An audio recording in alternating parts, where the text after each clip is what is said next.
দোস্ত, আজকে আমার মনটা খুব খারাপ ছিল, তবে যে ঘটনা ঘটছে তাতে আমার মনটা একটু ভালো হয়ে গেছে রে।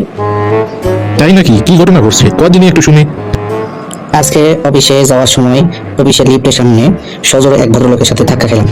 এরপরে রাগে মনে করে তাকে বললাম, জানেন আমি এই অফিসের কে?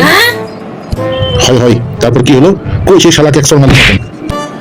আরে দোস্ত, থাম থাম, এখানে তো ঘটনাটা ঘটছে।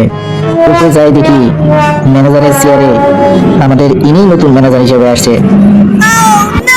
শালা কি কইস? তোর ওই মধ্যে তুই কট খাইছিল, আমার তো মনে হচ্ছে চাকরিটাই থাকবে না। কারণ সাইডে ছিল শালা। হ্যাঁ, ঠিক কথাই কইছি দোস্ত। যাই হোক, পরে অনেক ক্ষমা টমা চাই ব্যাপারটা মিনিমাইজ করার চেষ্টা করলাম, কিন্তু মনে হলো স্যার অনেক মাইন্ড করছে। আরে দোস্ত, যা করছো তুই। তারপর কি হলো? সেই দিন দুপুরে লাঞ্চ করতে বাসায় গেলাম। বাসায় গিয়ে দেখি স্যার আমাকে ফোন দিয়েছে। ফোন ধরতেই স্যার বলে ফেললো, কি খবর ভাদু, আপনাকে এতবার ফোন দিচ্ছি, আপনি ফোন ধরতেছেন না। তো আমিও লজ্জায় করুণ সুরে বললাম, স্যার সরি স্যার, আমি একটু বাথরুমে ছিলাম। তখন স্যার আমাকে ঝাড়ি মেরে বললো, আপনি মিথ্যা কথা বলতেছেন, আপনার বউ তো একটু আগে ফোন ধরছিল, ফোন ধরে বললো আপনি নাকি থালা বাসন ধুচ্ছিলেন। আরে কি কস? তাহলে তো বড় ধরা খাইছি তুই। আরে না রে দোস্ত, আভি তো খেলা বাকি হে।